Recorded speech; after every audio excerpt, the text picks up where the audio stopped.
Taurus, hi, welcome to Mr. Queen PH. At ito ang inyong energy update for February 16 to 28, 2025. If you are interested in private readings, meron tayong link sa description at sa pinned comment. Paka-check nila information kung paano mag-book for a private reading. And please subscribe to our channel to show your support. Like, share this video, at comment na rin kayo kung kayo ay naka-resonate. And thank you sa mga hindi nagsiskip ng ads. Okay, Taurus, let's see. Energy update February 16 to 28, 2025. What's up? Uy, creativity. Parang may eureka moment kayo rito. Meron kayong magiging idea, no? This is a creative idea na parang ano siya, parang bigla mong marireceive. Oo, like for example, may pinanonood kang video, tapos biglang suddenly pa no? Biglang naisip mo na, uy, oo nga, na parang nag-trigger siya ng isang magandang idea for a project, for your business, or for a career. You also have dream sweet, sleep deep. So, ngayong second half ng February, you will also focus on your sleeping habits. Oo, maari kasing lagi kayong puyat lately. So, meron kang mga gagawin para ma-regulate yung iyong hormones para makatulog ka na ng maayos. Or merong mga, I feel like meron kang itong signs, mga senyales na makikita mo ay nasa panaginip mo. Halimbawa, you are praying for signs kung magbi-business ka ba or magre-resign ka ba sa trabaho or susubukan mo ba tong another source of income or even ang relationship na to. So, ipapakita yan sa panaginip mo. And you will realize na, ito pala yung sign. Ito pala yung gusto ng universe na gawin ko. Ganon. You also have health. So, focus ka rin sa health mo ngayong second half ng February. You want to have a healthier body, healthier lifestyle. Ayan. I think, i-commit mo yung sarili mo, no? Na, finally gawin na yung mga dapat mong gawin to achieve your health goals. So, let's see your overall energy. The Ten of Pentacles. Ang ganda ng overall energy nyo, oh.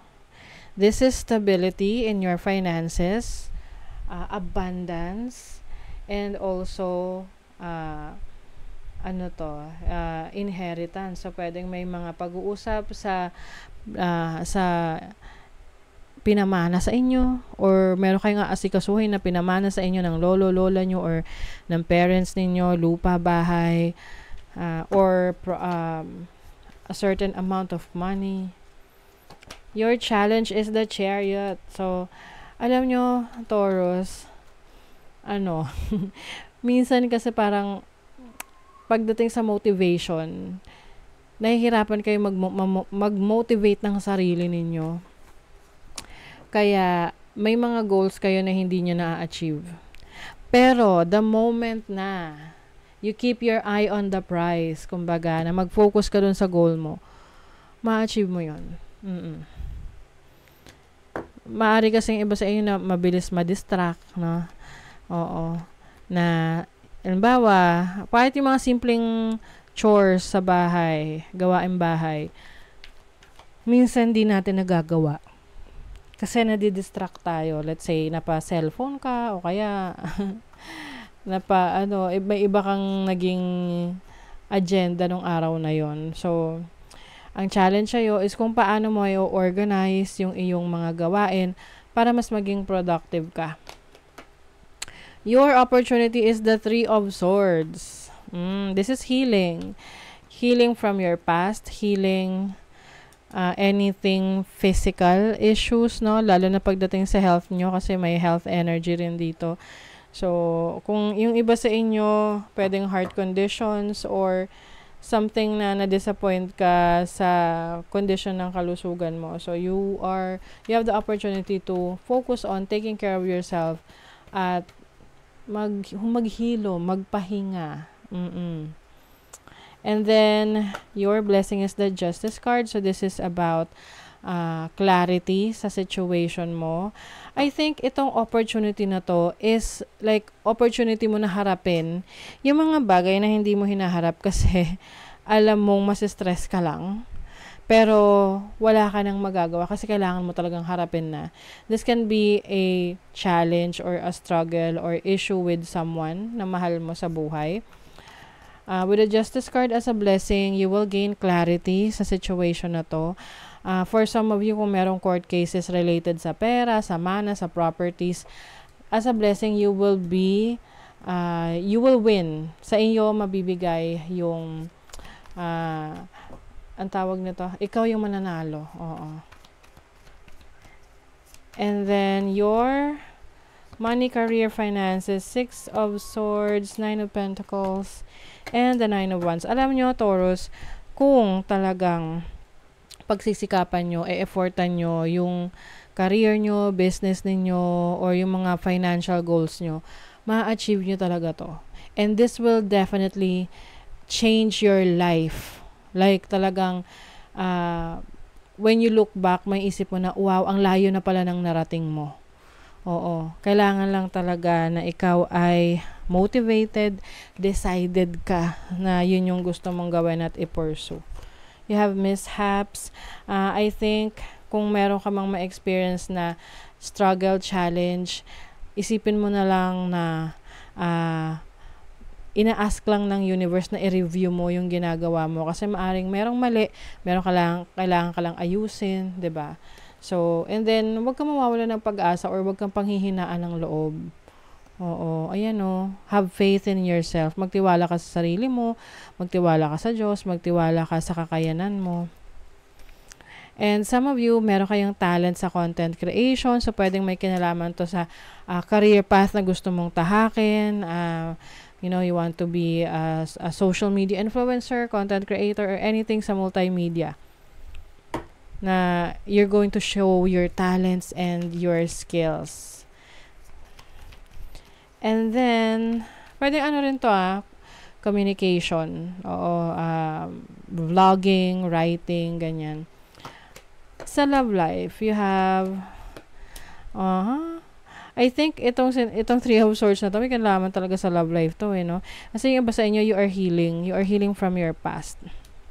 And with the 7 of Swords, pinoproteksyonan mo yung sarili mo laban sa mga mapagsamantala.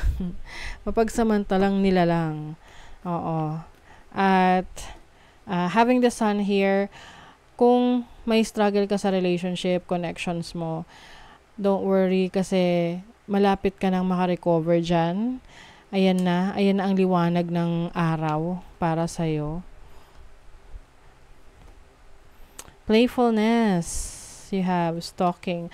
Alam niyo, iba sa inyo merong naiintriga sa katauhan ninyo na maaring ini-stalk kayo. Someone is stalking you. Uy, deception.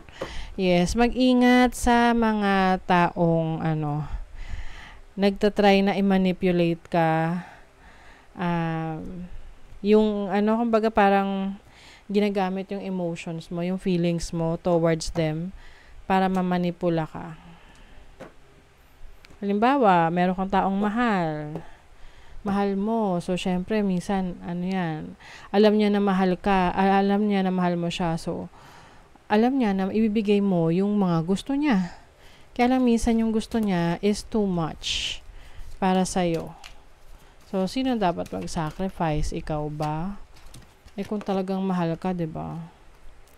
Your purpose is personal expansion. How can you be more intentional with your choices and live with more purpose? So, yung purpose mo raw is to expand, to improve, to upgrade your lifestyle. So, syempre, kailangan, alam mo kung paano mo mas mapapaunlad yung sarili mo na,